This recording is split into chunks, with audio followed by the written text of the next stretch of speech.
Assalamualaikum. Back. Saya Teacher Sherry. Pada tahun 2021 ni, saya kembali lagi dengan konten-konten yang berkaitan dengan pengurusan pusat tuition.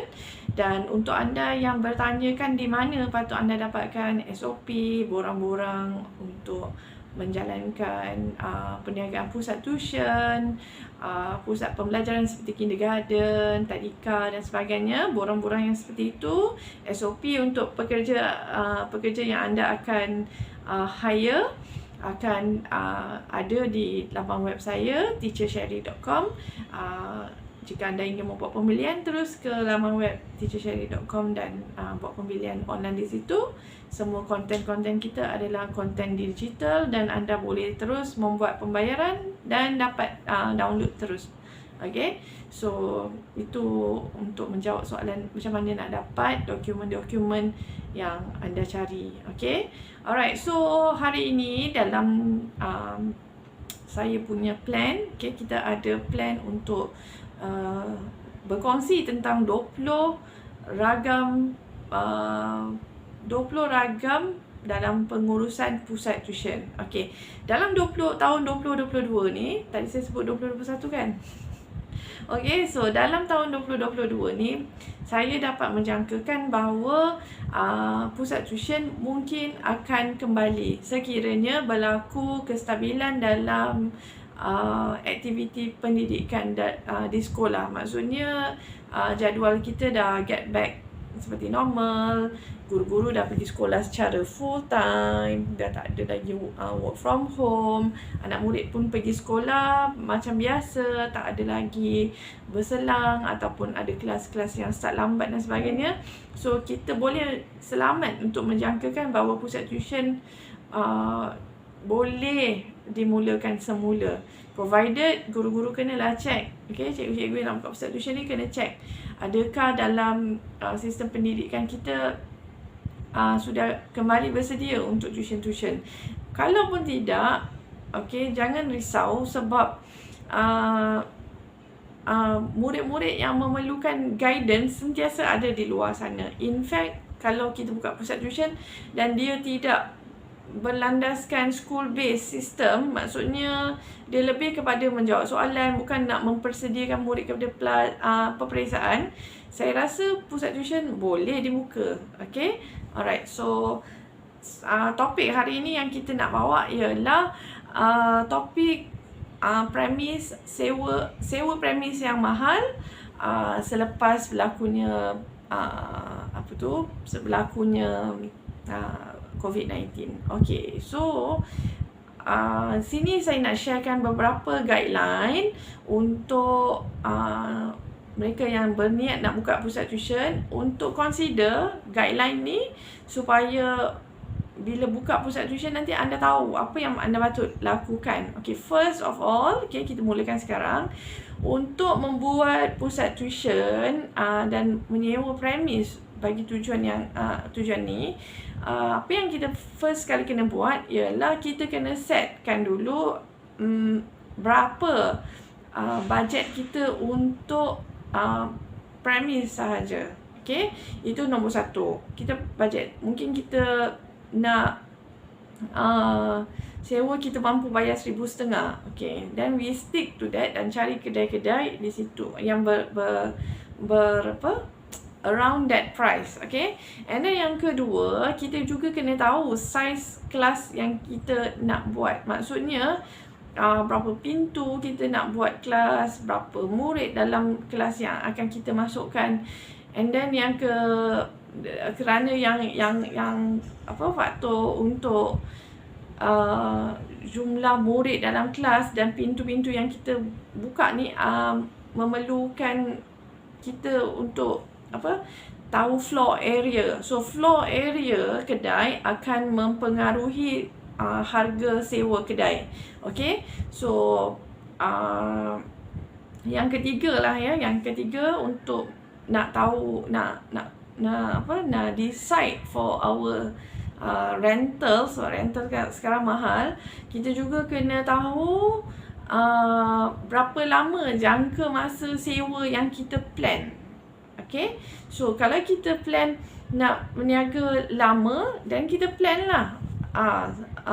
Boleh tak kedai tu disewakan kepada kita mengikut plan kita. Katakanlah kita nak buka trial bisnes ni, kita nak try 5 tahun. So boleh tak kontrak kedai tu ditandatangani untuk jangka masa 5 tahun. Okay, kenapa saya lebih promote kedai disewa dalam jangka masa yang lebih lama daripada setahun? Sebab apa? Kita dalam bidang pendidikan ni, setiap pelajaran, setiap pergerakan kita kira by week tau, setiap minggu. So Isnin ke Isnin akan jadi laju sangat. So kalau kita sewa 1 tahun saja, bayangkan bulan Disember tahun ni kita dah buka, kita dah sign kontrak. Tahun depan bila kita masuk Januari, and then Januari, Februari sampai Disember akan datang tu, habis dah kontrak kita. So bayangkan kalau tuan kedai tak nak sewa kepada kita, parah kita. Okay, belum tentu pada tahun pertama kita dah boleh balik pulang modal. That's why bila kita nak sewa premis perniagaan untuk pusat tuition ni, saya sangat mencadangkan kita ambil jangka masa yang panjang. So for example 5 years lah, selamat kan. So dalam masa 5 tahun ni, saya nasihatkan tahun pertama, tahun kedua, tahun ketiga, pulun habis-habis untuk satu saving untuk utilities ya. And then yang keduanya, betul-betul pulangkan modal secepat mungkin. Maksudnya kita punya bisnes tu biar pulang modal secepat mungkin. Mungkin dalam tahun pertama kita, bila kita buka pusat tuition, kita invest 70,000 lah katakan. So make sure sekurang-kurangnya separuh daripada investment kita tu kita dah dapat pada tahun pertama.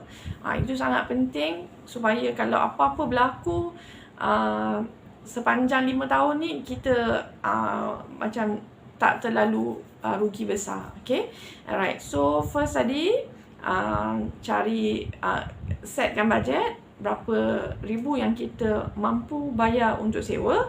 Yang kedua, kita pastikan berapa jumlah kelas yang kita akan buka. Dan yang ketiga tadi, kita kena decide berapa pintu kita nak buka untuk pusat tuition tu, kerana harga sewa juga dipengaruhi oleh floor area sebuah kedai.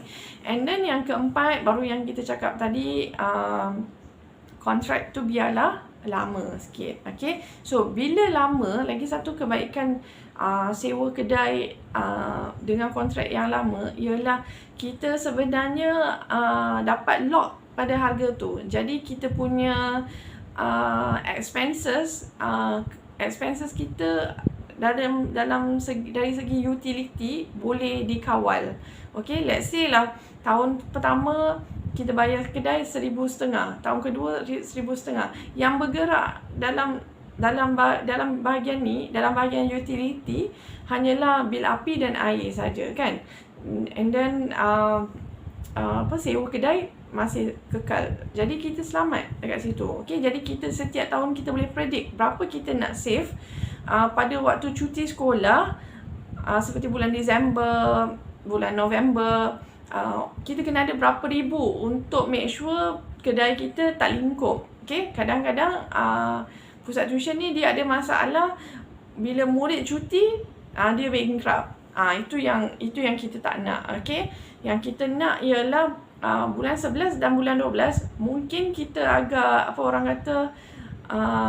cukup-cukup makan, tapi bisnes tu tidak terlalu lemah sehingga kita kena korek tabung kita kena pakai saving syarikat, kita kena pakai saving personal kita untuk masukkan duit ke dalam bahagian utility, dan akhirnya untuk kita survivekan kedai tu, make sure kedai tu tak ada tunggakan bayaran ke apa ke.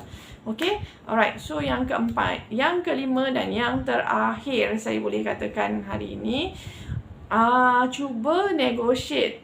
Okay, negotiate dengan tuan kedai untuk, macam katalah lepas 5 tahun, untuk anda tambah dia punya kadar sewa tu pada pertambahan yang anda boleh bayar, bukannya pada pertambahan mengikut market value. Dekat situ perlu banyak tuan kedai punya toleransi dan kerjasama dengan anda lah. Sebab kalau anda sewa lepas 5 tahun, kena bersedialah, harganya tinggi. Tapi saya yakin lepas 5 tahun mungkin anda pun nak revive your business, nak tengok aspek-aspek lain. Kadang-kadang lepas 5 tahun kita nampak potensi di premise lain. Okay, benda tu boleh terjadi.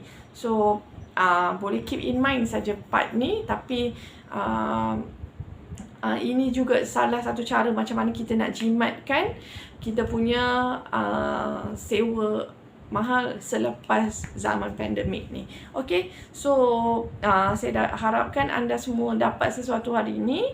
Dan semoga anda yang berniat untuk buka pusat tuition, dapatkan SOP, dapatkan borang-borang yang berkaitan dengan pusat tuition ataupun pusat kindergarten ke apa ke, melalui website saya teachershelly.com.